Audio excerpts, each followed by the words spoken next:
ఇప్పుడు ప్రజాపాలన కాబట్టి ఆ గడిల పాలనను విస్మరించి ఆ గడిల పాలన తట్టుకోలేక వాళ్ళ ఎమ్మెల్యేలే సుమారు 26 మంది కాంగ్రెస్ పార్టీతో టచ్ లో ఉండి రేపు పార్టీలో చేరబోతున్నారు.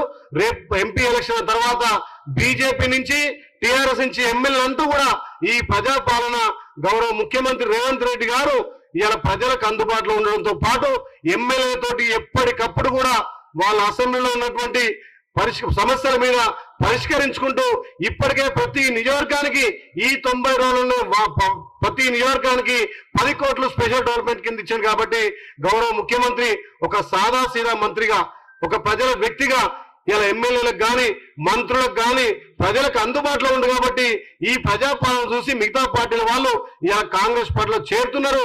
దానికి నిదర్శనం మొన్న చేరినటువంటి అక్కడ ఎంపీలు కానీ ఇక్కడ దానం నాగేందర్ కూడా ఇంకా ఇట్లా చెప్పుకుంటూ ఎంపీ ఎలక్షన్ల తర్వాత బీజేపీలో టీఆర్ఎస్ లో ఒక్కరు కూడా మిగిలరు. మీ లెక్క మేము ప్రలోభాలు పెట్టి 100 కోట్లు ఇచ్చి కొనుక్కోవాల్సిన అవసరం లేదు. మా నాయకుడు ప్రజల నాయకుడు ప్రజల కోసం సంక్షేమ పథకాలు అమలు చేసే నాయకుడు రేవంత్ రెడ్డి గారి నాయకత్వాన కాంగ్రెస్ లో చేరుతారు తప్ప మీ లెక్క ప్రలోభాలకు బెదిరింపులకు కేసులకు ఎవ్వరు కూడా భయపడుతున్నారు.